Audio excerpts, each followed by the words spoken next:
नमस्कार भाइयों। आज की इस वीडियो में हम लोग एक साधक भाई का कमेंट पढ़ेंगे। फिर भाई जी के कमेंट पढ़ करके देखेंगे कि भाई जी के साधना में क्या समस्या आ रही है। उसके बाद भाई जी की समस्या का समाधान करने का प्रयास करेंगे। तो एक भाई हैं जो ब्रह्मचर्य का साधना कर रहे हैं, ब्रह्मचर्य को साध रहे हैं, लेकिन उनके साधना में कुछ बाधा उत्पन्न हो रहे हैं, कुछ समस्या उत्पन्न हो रहे हैं, जिसको लिख करके हमारे साथ शेयर किए हैं और हमसे अपनी समस्या का समाधान जानना चाहते हैं।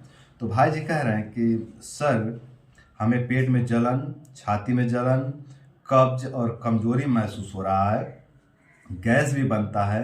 हम ब्रह्मचर्य पालन 1 माह से कर रहे हैं, बार बार पेशाब भी आता है, क्या करूं मैं सर? हमें कुछ समझ में नहीं आ रहा है और नियमित व्यायाम भी करता हूं, कुछ मार्गदर्शन करें।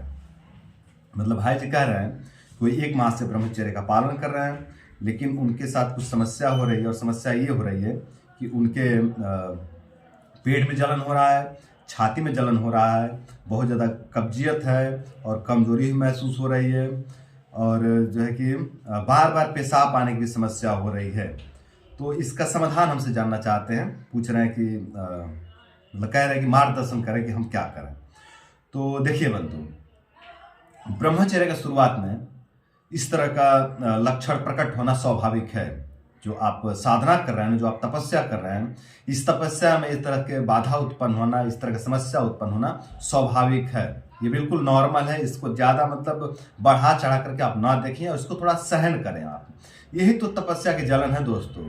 ये जो आपके पेट में जलन हो रहा है, जो छाती में जलन हो रहा है, यही जलन तो तपस्या की जलन है दोस्तों। इसको थोड़ा सहन करना पड़ेगा। ये समस्या लगभग हर भाइयों के साथ होती है। जो भी साधक भाई, जो भी ब्रह्मचारी भाई ब्रह्मचर्य का साधना करते हैं, उनके साथ इस तरह की समस्या होती है। हाँ, जो लोग थोड़े बहुत गिरे होते हैं उनके साथ इस तरह की समस्या नहीं होती, इतनी ज़्यादा समस्या नहीं होती है। पर जो लोग ज़्यादा गिर करके उठने का प्रयास करते हैं ना, उनके साथ इस तरह का कष्ट होता है ना। तो इसको सहन करिए, इससे घबराइए नहीं। इससे अगर घबरा जाते हैं तो आप साधना नहीं कर पाएंगे बंधु, आप ब्रह्मचर्य को नहीं साध पाएंगे और आप बहुत पीछे छूट जाएंगे। तो आपको थोड़ा जो है कि कष्ट का सहन करना पड़ेगा, थोड़ा सा इसको सहन करना पड़ेगा। मैं समाधान बताऊंगा, मैं इसका कुछ चिकित्सा बतलाऊंगा कि आप इसमें क्या चिकित्सा कर सकते हैं, किस तरह से इसको नियंत्रित कर सकते हैं। लेकिन चिकित्सा के बावजूद भी आपको थोड़ा कष्ट सहना पड़ेगा। ये मत सोचिए कि मतलब चिकित्सा से पूरी तरह से खत्म हो जाएगा, नहीं, पूरी तरह से खत्म नहीं होगा। चिकित्सा के बावजूद भी थोड़ा सा आपको कष्ट का सामना करना ही पड़ेगा। मतलब दवाइयां इस पर ज्यादा एक्शन नहीं करती हैं। जो बातें वो स्पष्ट है, जो बात है वो स्पष्ट बता देता हूं आपको।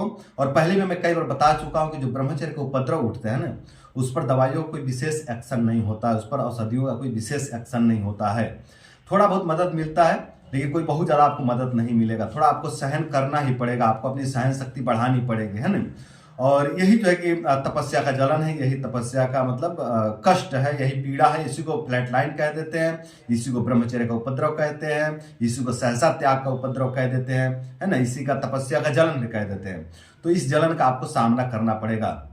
लेकिन अब कुछ समाधान की अगर बात करें तो देखिए, ये समस्या किसी भी भाई के साथ अगर हो रही हो कि बार बार पेशाब आने की समस्या हो रही है और बहुत ज़्यादा जो है कि पेट में जलन होता है, छाती में जलन होता है, गले में जलन होता है, बीपी जो है कि हाई हो जाता है, ब्लड प्रेशर भी कई बार हाई होता है। इसमें ब्रह्मचर्य में आने के बाद कई बार ब्लड प्रेशर भी हाई होता है। तो जिनको भी इस तरह की समस्या होती है, वो लोग कामदुधा रस का सेवन करें।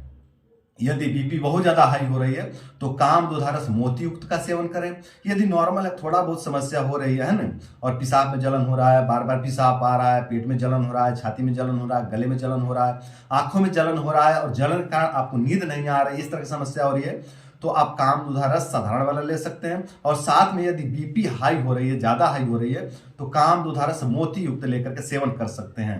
इससे जो है कि आपके जो भी शरीर में उपद्रव उठ रहे हैं, जो भी समस्याएं उठ रहे हैं, वो सारी समस्याएं बहुत हद तक नियंत्रित हो जाएंगी।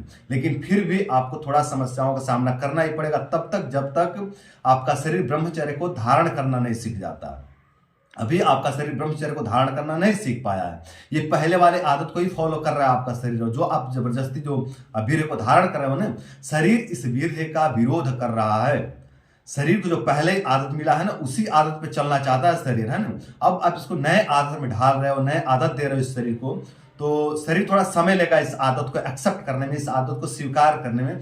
अभी आपका शरीर आपके वीर्य को धारण नहीं कर पा रहा है, जिसके कारण आपको इस तरह का कष्ट हो रहा है, इस तरह का दर्द हो रहा है, इस तरह का जलन हो रहा है, इस तरह का पीड़ा हो रहा है ना। जो बार बार पेशाब आने वाली समस्या हो रही है वो भी इसी का एक मतलब हिस्सा है ना, उपद्रव का ही एक हिस्सा है। अभी आपका शरीर उस तरह का प्रतिक्रिया दे रहा है, जिस तरह के आपके शरीर में कोई वायरस प्रवेश कर जाता है, उस तरह का जब शरीर प्रतिक्रिया देती है ना, उसी तरह का शरीर जो है कि अभी प्रतिक्रिया दे रही है वीर्य को धारण करने के बाद। सेम वैसे ही होता है, जैसे आपकी बॉडी में कोई वायरस घुस गई तो बॉडी जो हरकतें करती है, जो बॉडी लक्षण प्रकट करती है, वही लक्षण अभी प्रकट कर रही है वीर्य के धारण करने के बाद, है ना।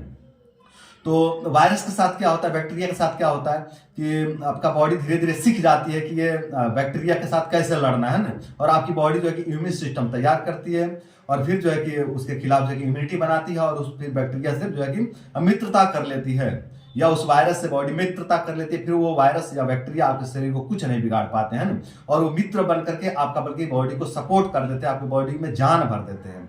ठीक उसी तरह इस वीर्य के साथ में जो कि आपका शरीर कर रहा है। तो अभी इसको धारण करिए। जब आपका बॉडी जो है कि वीर्य के साथ मित्रता कर लेगा ना, जब वीर्य को एक्सेप्ट कर लेगा, स्वीकार कर लेगा, तब यही जो है कि वीर्य आपके शरीर में बल को बढ़ाने लगेगा, आपके शरीर में एनर्जी को बढ़ाने लगेगा, आपके शरीर में ऊर्जा को बढ़ाने लगेगा, आपको उत्साहित बनाने लगेगा, आपके शरीर में नया खून बनने लगेगा, आपका पाचन तंत्र बेहतर हो जाएगा, आपकी आंखों की ज्योति बढ़ जाएगी, आपके चेहरे पे लाइट आ जाएगा, आपके बालों में चमक आ जाएगी, और जो आपके बाल झड़ने की समस्या हो रही है आपको, वो समस्या भी आपके खत्म हो जाएंगे। जो भी आपको प्राइवेट पार्ट से संबंधित समस्या उत्पन्न हो गए थे, वो समस्याएं भी धीरे धीरे ठीक हो जाएंगे। तो ये सभी समस्याएं धीरे धीरे पूरी तरह से ठीक हो जाएंगे, लेकिन थोड़ा आपको सहन करना पड़ेगा। तो मेरे भाइयों, जिस किसी भाई के भी साथ में इस तरह की समस्या हो रही है, वो ब्रह्मचर्य का पालन कर रहे हैं, और ब्रह्मचर्य का पालन के दौरान उनके पेट में जलन हो रही है, छाती में जलन हो रही है, गले में जलन हो रही है, आंखों में जलन हो रही है, और पूरा सर में जलन हो रहा है, पेशाब में जलन हो रहा है, बार बार पेशाब आने की समस्या हो रही है, तो ऐसे स्थिति में आप कामदूधा रस का सेवन करके और लाभ ले सकते हैं। हाँ, कामदूधा रस आप शहद के साथ में सेवन करें, शहद ले लें आप, उसमें लगभग है तो मतलब 1, 1.5 या 2 ग्राम की मात्रा में आप शहद ले लीजिए, उसमें कामदूधा रस को मिला करके सेवन करें तो ज़्यादा लाभ करता है, ज़्यादा अच्छा लाभ करता है।